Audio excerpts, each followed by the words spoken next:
Welcome to a journey into the origins of thought, where we will explore the minds that shape the very foundations of our understanding.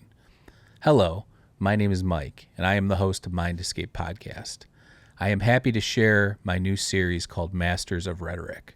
Masters of Rhetoric is a free course/podcast. The goal is to draw from the earliest philosophers, scientists, and critical thinkers to help navigate the current technological paradigm. In a world where divisive and eristic rhetoric often dominate online spaces, I believe it's crucial to return to the roots of dialectic.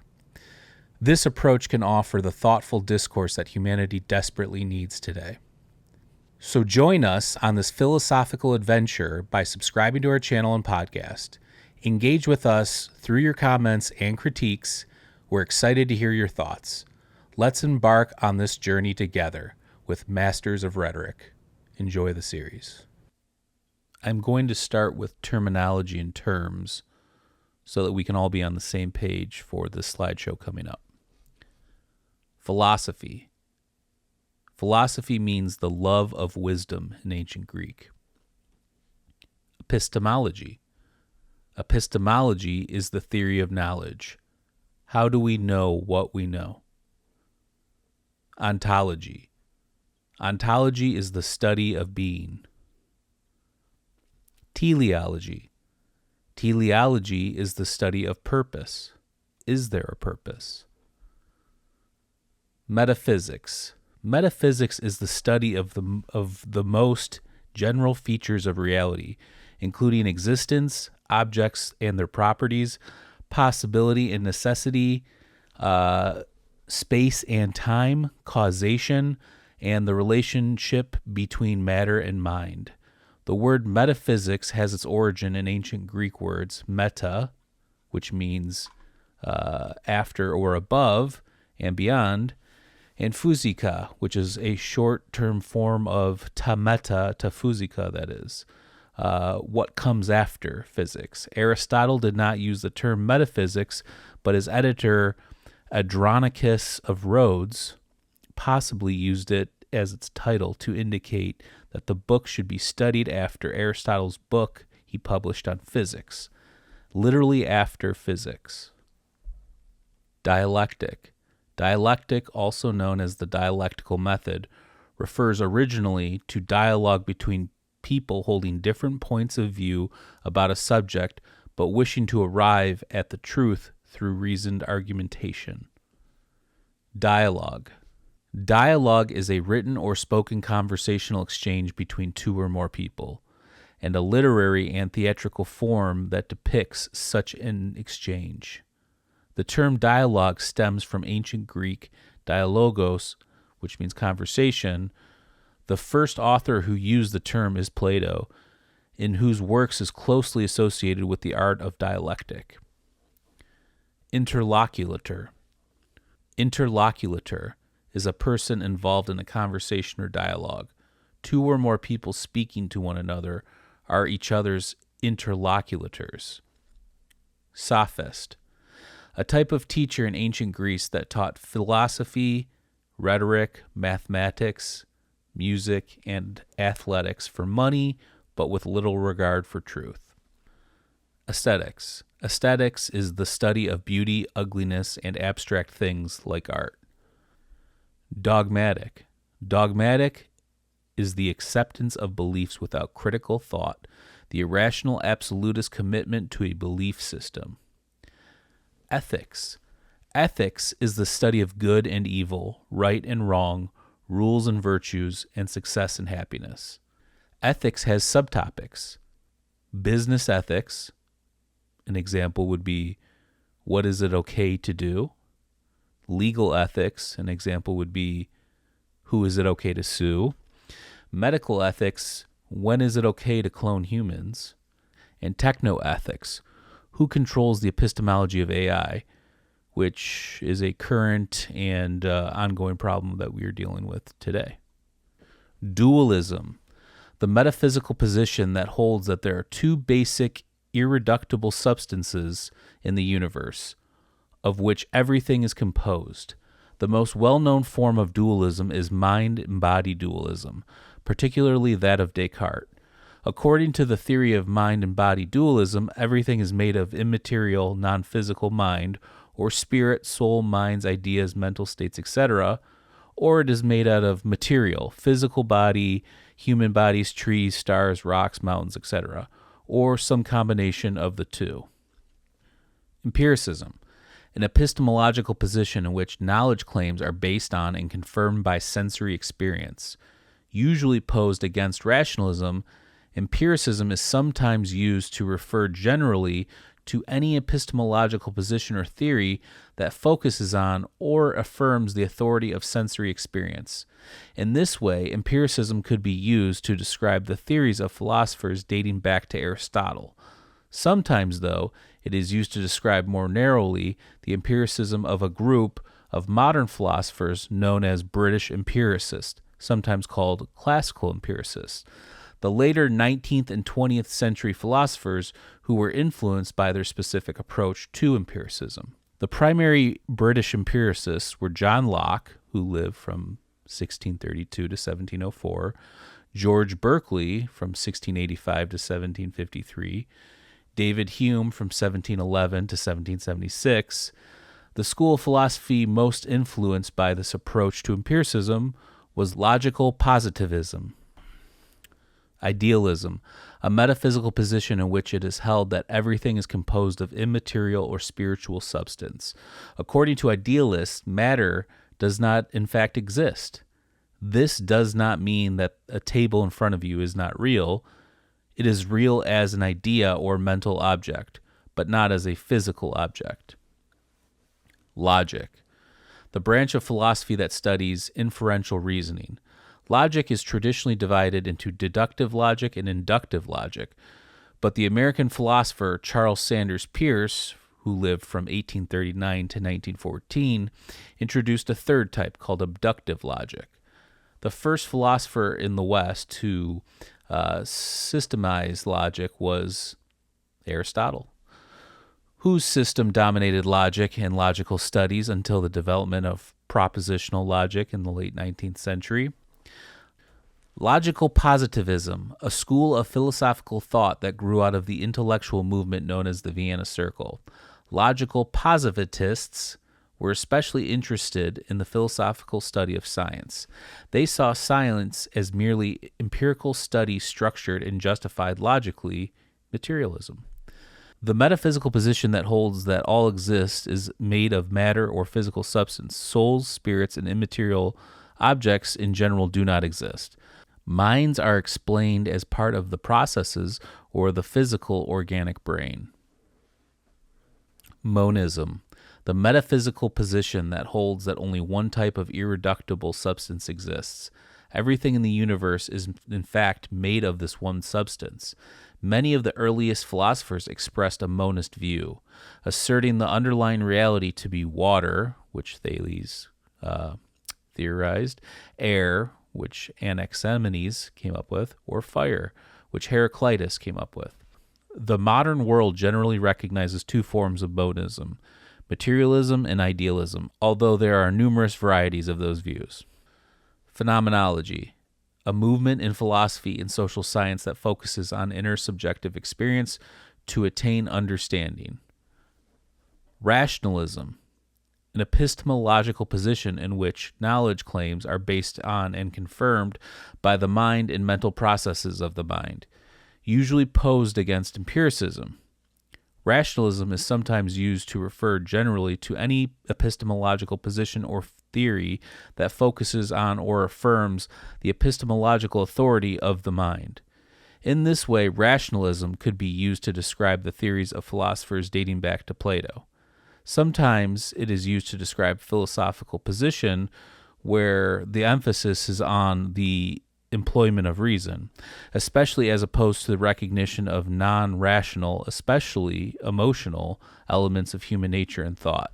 Sometimes, though, it is used to describe more narrowly the rationalism of a group of modern philosophers known as the continental rationalists.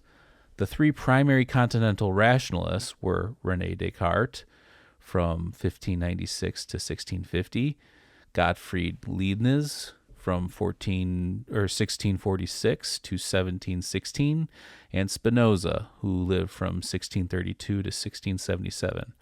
Rationalists tend to hold a very high standard of knowledge, usually with models of epistemic certainty being logic, deductive, and mathematics. Solipsism, the view that all one can know to exist, or even all that does exist, is one's own self or mind. From the Latin solus, only or alone, and ips, which means self, so literally alone selfism. Rhetoric. Now, this wouldn't be Masters of Rhetoric without understanding what rhetoric is. So, rhetoric is the art of persuasion through the use of language. It involves the study and practice of effective communication, particularly in the areas of speaking and writing. Rhetoric is concerned with how messages are constructed to influence an audience, and it encompasses various techniques and strategies to make arguments more convincing, engaging, or emotionally resonant. Classically, rhetoric is divided into three main modes of persuasion. Number 1, ethos, appeals to the speaker's credibility or character. 2, pathos, appeals to the audience's emotions. And 3, logos, appeals to logic and reason. Rhetoric has been a central discipline in Western education since ancient Greece, where philosophers like Aristotle explored its principles and applications. It is used in various contexts, from political speeches, legal arguments, to advertising, everyday communication. Now, part of the reason why I'm doing this series, Masters of Rhetoric, is the crazy amount of eristic rhetoric that you see on social media apps and online today. We will go into what eristic rhetoric is and how it was employed and how it's still employed. That will be part of this series, but I just wanted to point that out. So we can move on now from the terms. This is a map I put together highlighting the origins and homes of all the pre-Socratic philosophers we will be discussing today. Starting from the left in Magna Graecia, which is modern-day Italy, we have Elia, which is where the Eleatic school was founded. To the right of Elia, we have Crotone, which is modern-day Calabria. Crotone is where Pythagoras had his ascetic number magic cult. To the right, across the Ionian Sea, we have Athens, which is where we will spend more time when we talk about Plato, Socrates, and Aristotle in future episodes. When most people think of ancient Greek philosophers, I imagine they think of a bearded guy in a toga walking through some pillars. I don't know if that's true. That's just usually how I think of other people thinking about philosophy. To the right of Athens, you have Miletus, which is where Thales, the first philosopher, founded the Milesian school. That Ionian coast, which is modern-day Western Turkey, was a hotbed of natural philosophers looking for non-teleological explanations for nature and natural phenomena. So the cradle of philosophy basically stretched from Elia, which is on the western coast of modern-day Italy, all the way to Miletus, which is on the Ionian coast, which is modern-day Western Turkey. And fun fact, my family, or my relatives, are from Calabria, which is the region we discussed where Pythagoras had his number magic cult. So, moving on. Before we get started, I do want to point out that if any of this information is contradictory to something you know, or you have something to add, or please leave a comment, send me an email, something like that. I'm happy to fix anything that's wrong or add anything special. This is as much credible information as I could find on the Pre-Socratics. So, Thales of Miletus, known as the first Western philosopher. He lived between 623 and 545 BC. He was one of the 7 sages of ancient Greece. He was the first philosopher to have engaged in non-teleological natural scientific observation, which means that he was looking into the natural world around him, and instead of relying on the gods or the pantheon of Greek gods, that he was looking for natural explanations for how things work in nature. So, which is huge. I mean, that's a massive paradigm shift right there. He is known for breaking from the tradition, again, of not using mythology to explain the universe. He was the first person to use theories and hypotheses to explain natural objects and phenomenon. Aristotle noted him as the founder of the Ionian school. Again, that very specific coast of Western Turkey and Ionia. So, like, most people don't realize this, but the Greek Empire at one point was huge and it fluctuated, but you have a lot of influence between Western Turkey all the way to what's now Italy in regards to what we're talking about today. Okay. He hypothesized that the origin of nature and matter came from a single material substance, which was water. He was the first material monist. Again, I mentioned monism at the beginning. It's this idea that everything is made out of one fundamental thing. And his hypothesis or theory, however you want to use that interchangeably, because people do it all the time, and it's hard to keep up with. I mean, there's strict scientific explanations for these things, and then people use these terms loosely as well. So, but he speculated that water, since we need water to live, and most living things do need water, that is the original thing, or the one substance that makes up everything, which is not a bad guess for the first person to deviate from God's made everything or a God made something to what we know now via science. That is not a bad guess. It's not right, but it's not a bad guess. He used geometry to calculate the height of the Great Pyramids, which he did travel to Egypt when he was younger. According to Herodotus, Thales predicted a solar eclipse in 585 BC.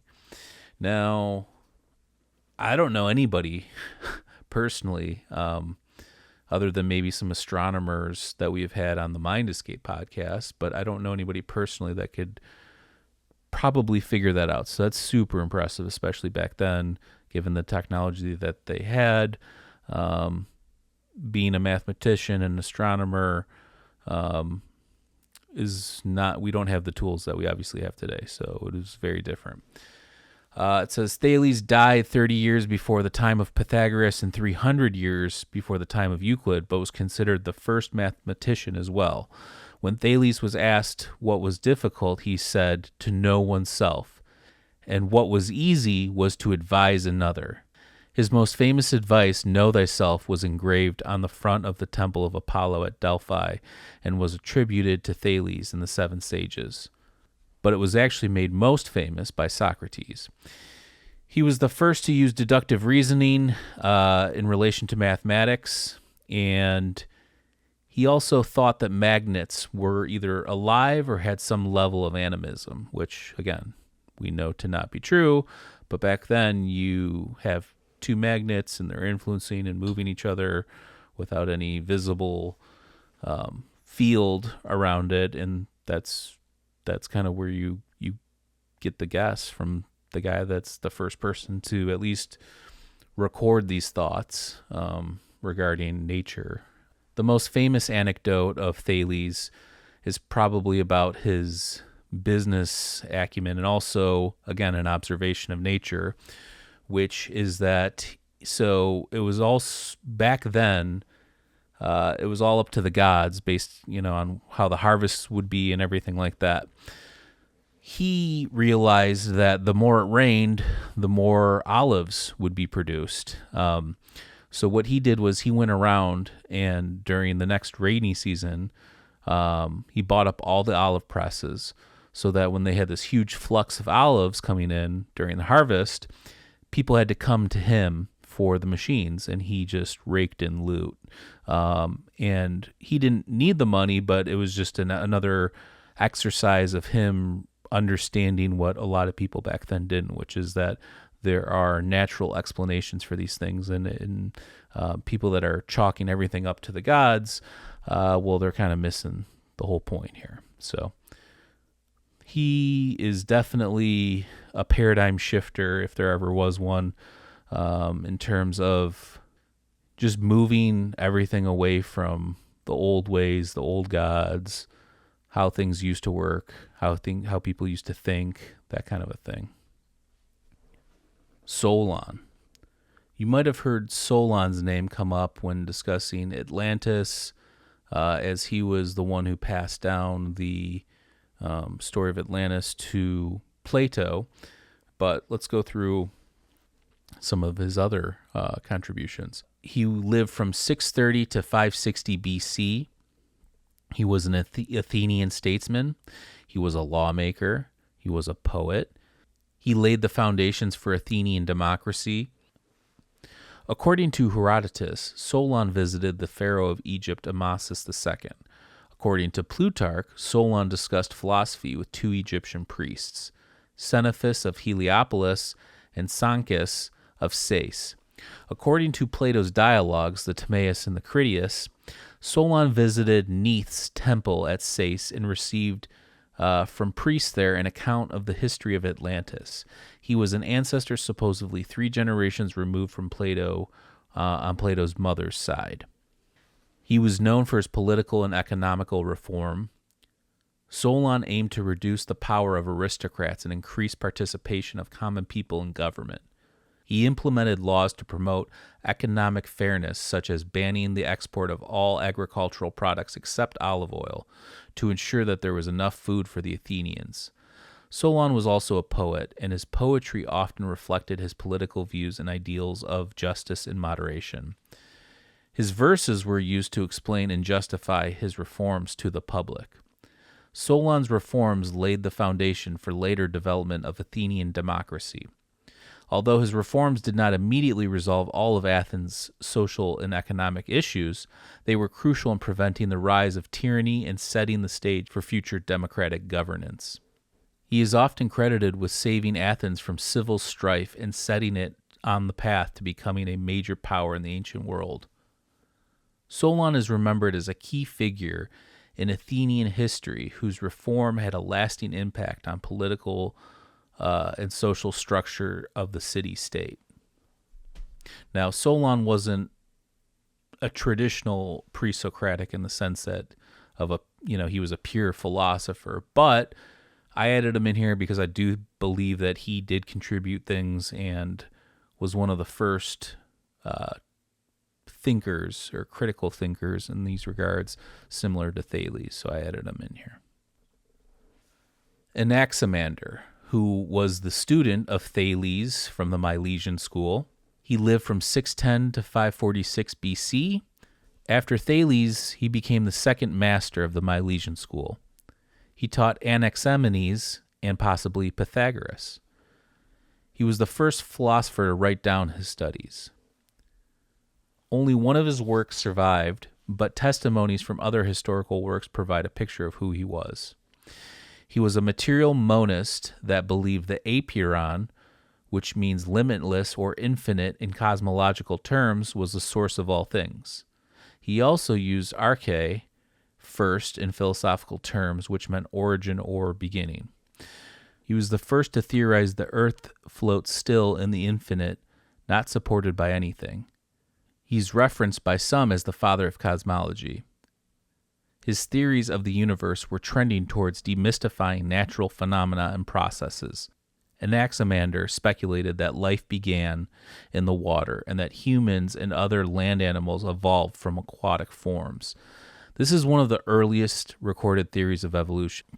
He suggested that humans originated from fish-like creatures, arguing that early humans would have needed to develop over a long time in a safer environment before being able to survive on land. Babies supposedly lived in the bellies of a fish until they were ready to be born. He was the first to speculate on the plurality of worlds, meaning multiple worlds. He attributed thunder and lightning to natural processes as opposed to divine causes. he was said to be the first to publish a map of the world.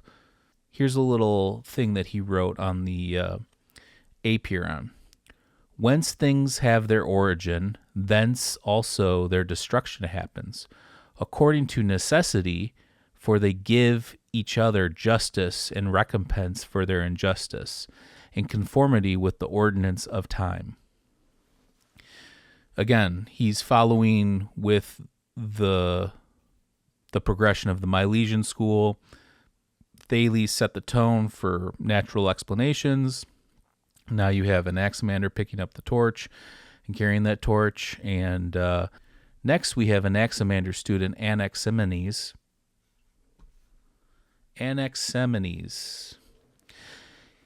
He lived from 586 to 526 BC, also from Miletus, the city in Ionia, which is known as modern-day Western Turkey. He was a student or associate of Anaximander. Primary substance, or arche.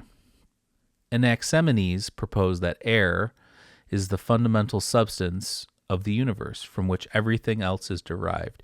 He believed that air is infinite and eternal, similar to the concept of the Apeiron introduced by Anaximander, but more specific and tangible.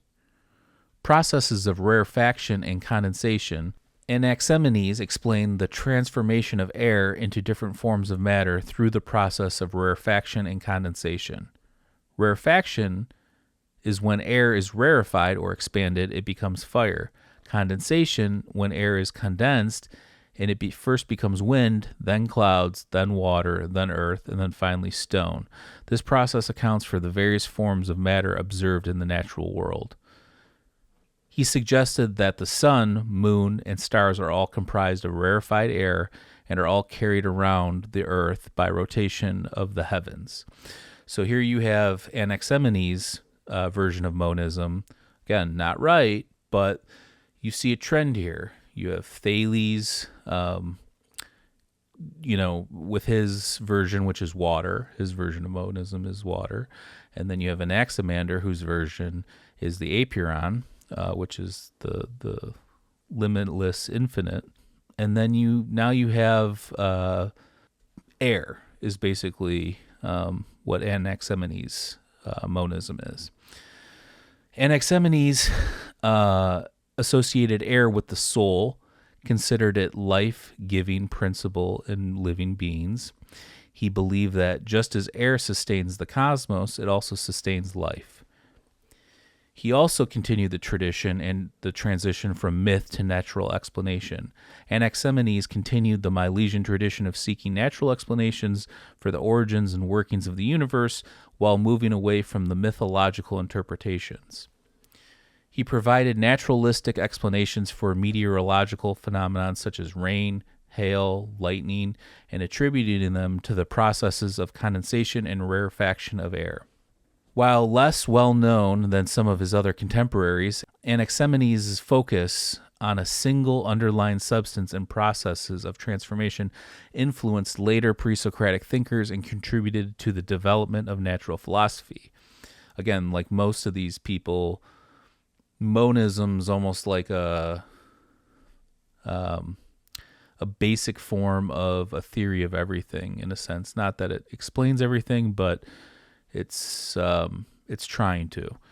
Anaximenes is remembered for his attempt to explain natural phenomena through observable processes and for his contribution to the early development of scientific thought in ancient Greece. Xenophanes. Xenophanes lived from 570 to 475 BC. He was a Greek philosopher, theologian, poet, and critic. He left Ionia at the age of 25 and traveled the world for 76 years. He used satire to critique the polytheistic views of his contemporaries Homer and Hesiod. Homer and Hesiod, most of you are probably familiar with Homer. Hesiod is another Greek poet, which a lot of the people of ancient Greece, before we get into the natural philosophy and early science and everything was predicated on Homer's poems and Hesiod and their writings and the Iliad and the Odyssey and all that. So, but he believed that they were projecting and anthropomorphizing God through their work. Xenophanes is well known for his criticism of anthropomorphic depiction of gods in Greek religion.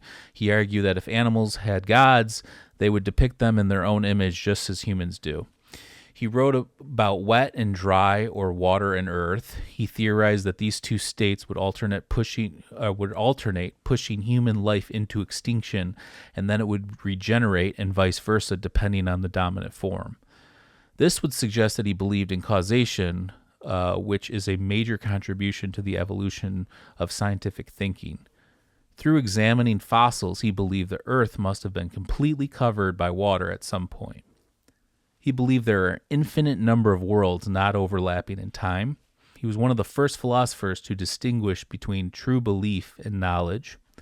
He theorized that celestial bodies like the sun and the moon were made of ignited clouds and that they were not divine entities but natural phenomena. He believed the sun was new every day and the stars were kindled and extinguished periodically. His epistemology, which is still relevant to this day, states that there is a truth of reality, but it is unknowable to mortal humans.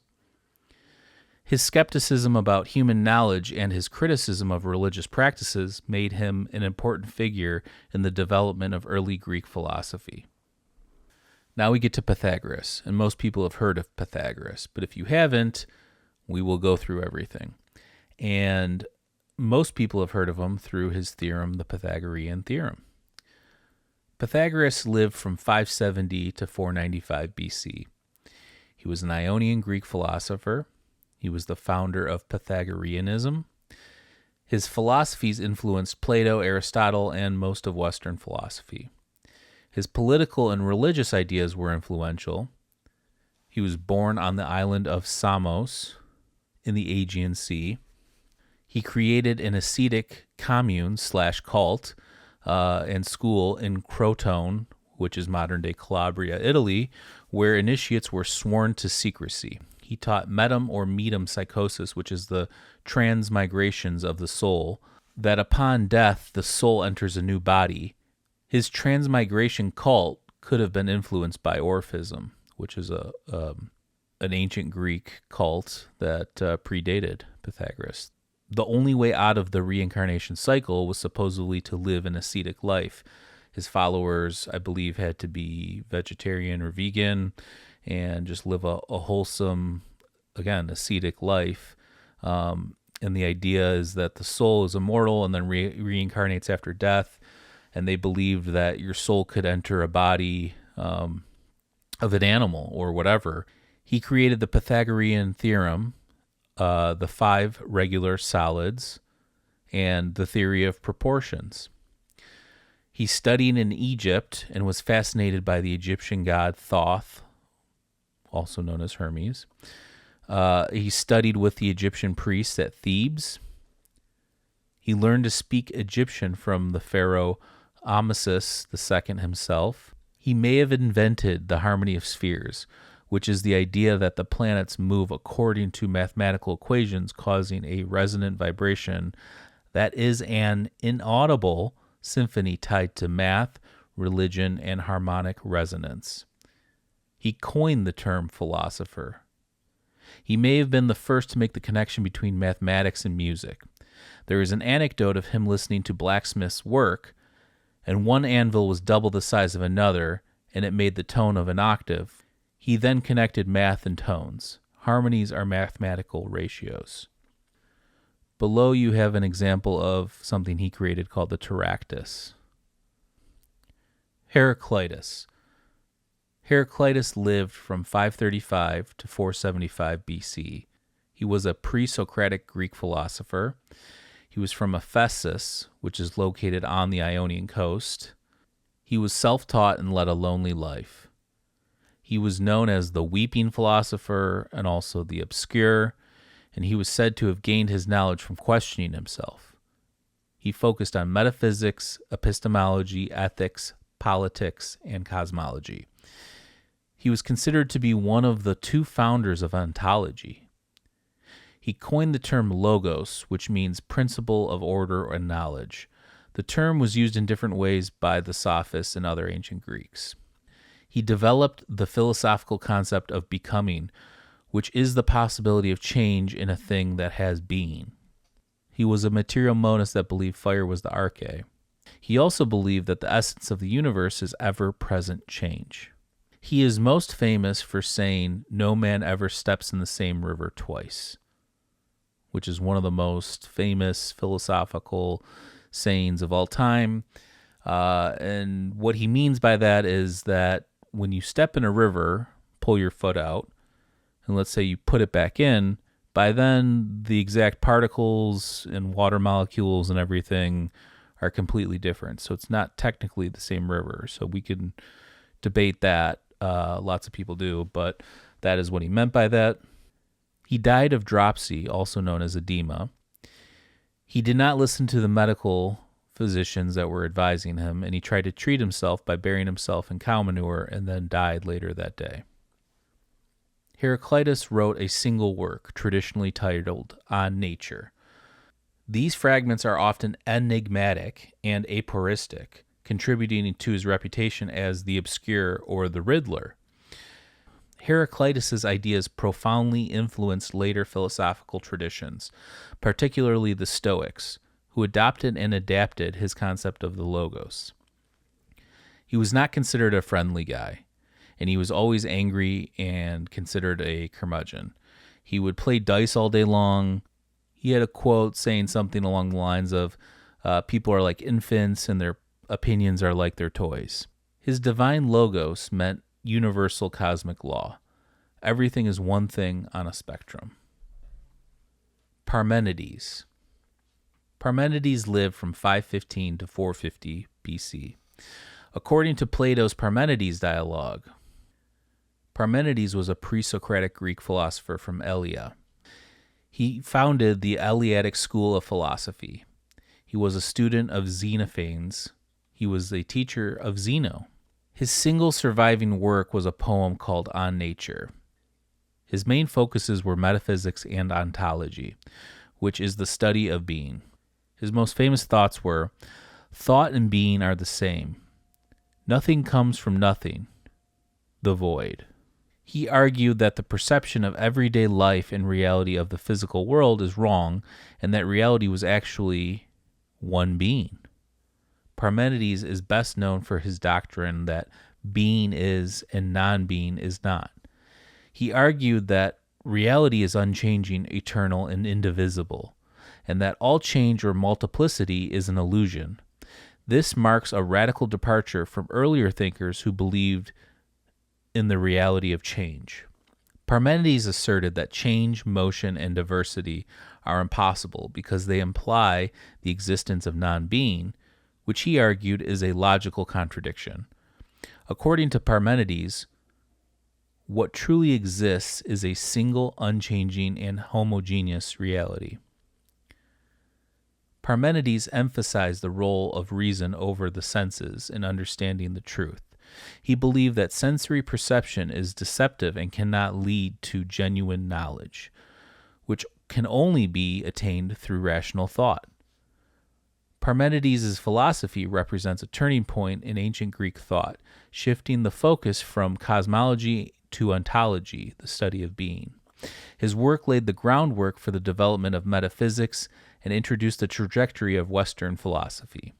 Parmenides is remembered as one of the most profound and challenging thinkers of the pre-Socratic era, whose ideas continue to be studied and debated.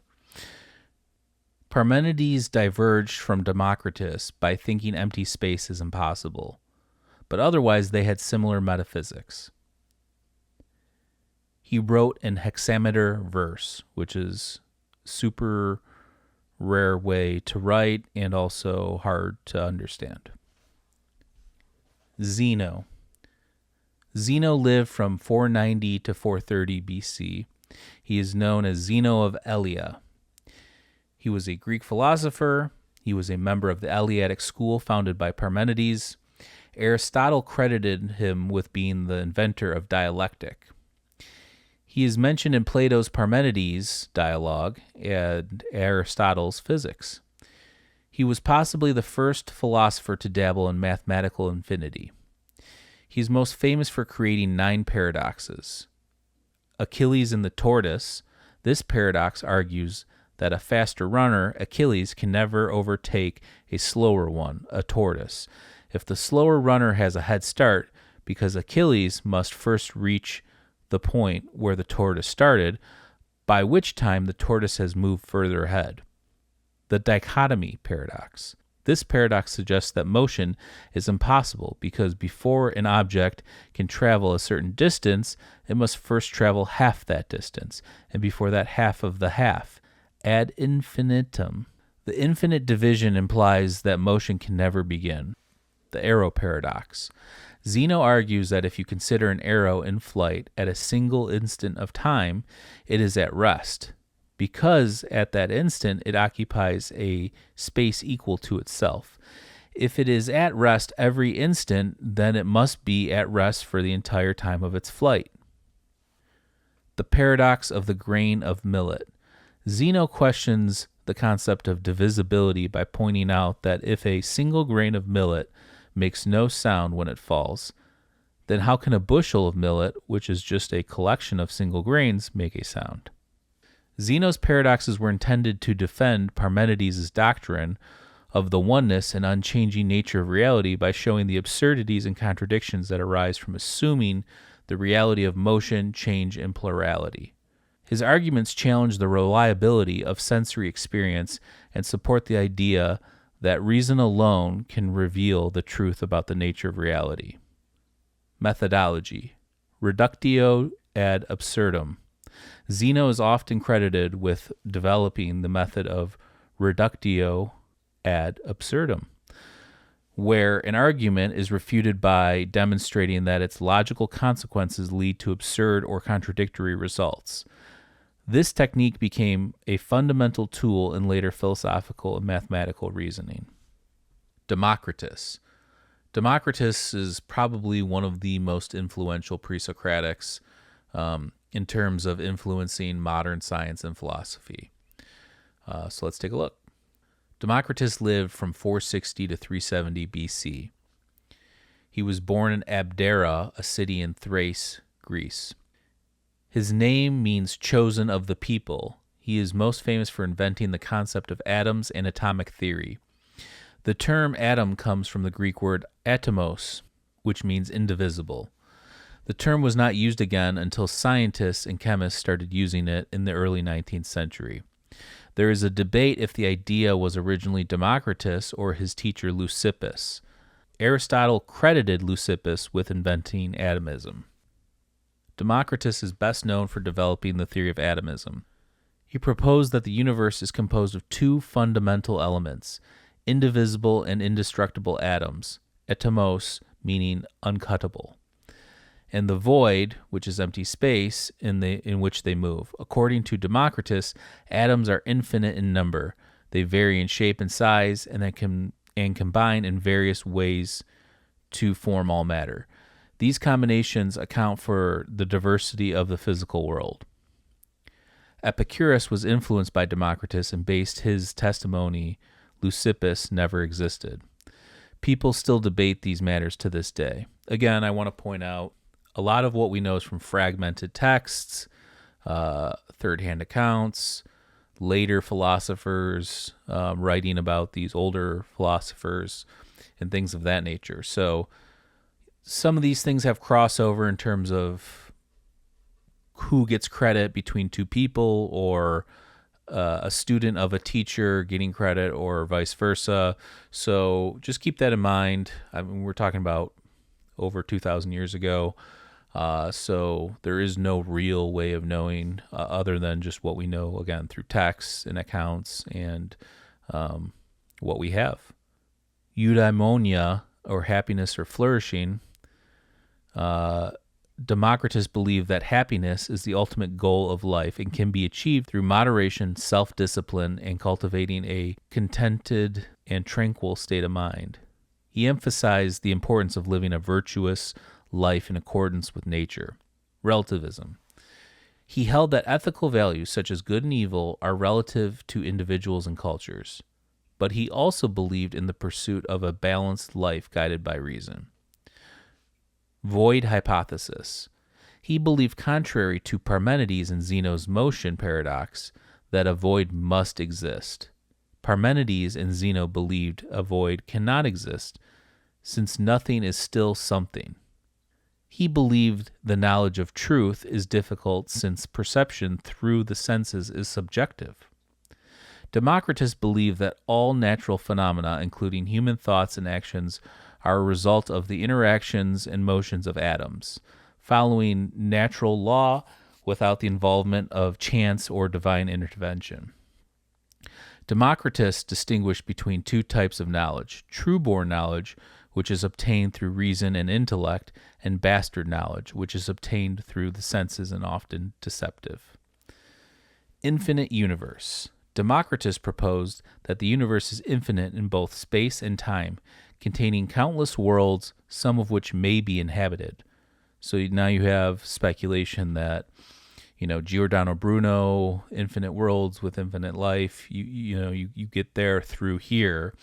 And you could say that this is the beginning of the thought that, like, maybe there's somebody else out there like us, or maybe there's other humans on another world, maybe there's aliens, so on, or extraterrestrial life. He believed that the universe operates without any purpose or design, governed solely by natural interactions of atoms and void. He claimed there was no afterlife. The story of how he discovered the theory of atomism is he saw particles of dust in a shaft of light in a dusty shed on a sunny day. So just imagine that. You're in ancient Greece, you go in some sort of a shed, and we've all been there. We've all been in a dusty room or a house or whatever. You're looking around and you see all those dust particles and just little things in the air. And that's where the idea of atomism comes from. So, and then again, it wouldn't be used till a long time later, till maybe the 17th century. It was kind of shelved because of all of Plato's work. He wrote more books than all the other works produced by all the other Pre-Socratics. He specifically inspired Galileo, Robert Boyle, and John Locke. At this point of the course or podcast, I just want to thank everybody for paying attention and listening. I know some of it's dry. I know maybe some of it's hard to understand and interpret, but I do believe there's a lot of knowledge here. So I will also offer a PDF if anybody's interested. And I'm sure there's some typos and stuff I'll have to work out as I go. But now we get to the conclusions part of it. Which pre-Socratic philosopher do you think had the largest impact on modern thinking, and why? How do you think these ancient thinkers were able to arrive at some of these conclusions? Many of their theories and ideas were wrong based on what we know now because of science and technology, but still amazingly impressive and influential. I mean, if you think about everybody we just talked about, there was bits and pieces that were right, and then you get to Democritus, and like we're still going based on the atom, but we already assigned the term atom to a specific particle, but Democritus is undividable atom, because you're saying, oh, haven't we divided or split the atom? Yes, we have. So, but his version of it might still be yet to be discovered. So that's something to think about. But regardless, many of these thinkers had different contributions, and then you see this causal line of thinking slowly evolve from, beginning with the Milesian school and the Eleatic school, and then eventually we will get to the Academy and Plato and Socrates and Aristotle, and then you'll see this slow build of knowledge and building off of one another's hypotheses and observations and things like that. So, I think it's super impressive and super amazing how a lot of these people were able to come up with that. But if you think about it, they didn't have the distractions that we have with technology. Back then, there was a lot more disciplined of thinkers. These people sat around thinking all day. They developed tools on how to think. We don't do that. We currently just take things from the internet or read something, take it in, and then regurgitate it. That's what most people do. So just something to think about. Do you think technology is helping or hindering our evolution of consciousness? Do you think the non-teleological explanations and theories put forth by the Ionian natural philosophers were the catalyst for a paradigm shift in understanding of our universe better?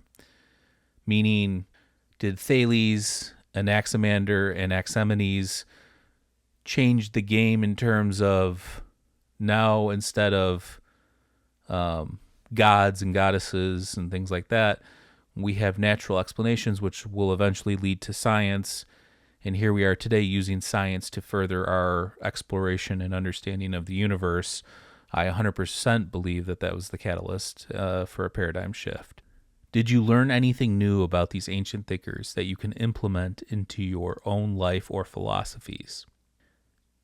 Did this episode provide you with insights into the origins of how we got to where we are today with science and philosophy? Did I leave anybody notable off this list of Pre-Socratics? If so, who? Please add any contributions. I just want to point out that the whole point of this conclusions part is to take in everything from the slideshow, from the episode, and continue thinking about it more than just going over it. Because anybody can sit there and memorize things. It's more important that you understand the origins and the progression and the causality that led to some of these ideas and the way we think about the universe and how we got here. So please feel free to leave any comments or critiques. The best ways to support Masters of Rhetoric is to click on the Linktree link down below, which is the Mind Escape podcast Linktree. But what I am doing is I'm adding a Patreon portion as well. Thank you, everybody, so much. I really appreciate all the love and support. This is something I am passionate about, and I hope that we can continue the conversation. And as always, the best way to support Masters of Rhetoric and Mind Escape is to subscribe to our YouTube channel. Check us out on Spotify. We have video and audio episodes on there. Leave us a nice review. Leave us a nice review on Apple Podcasts, or we have a merch store. There's plenty of stuff there. But we really appreciate all the love and support. And this new project, Masters of Rhetoric, is really meant to bring people together over the mysteries of life and what makes us human. So I will end the Masters of Rhetoric the same way I end Mind Escape podcast, which is, we love everybody, stay safe out there, and we'll catch you next time. Peace.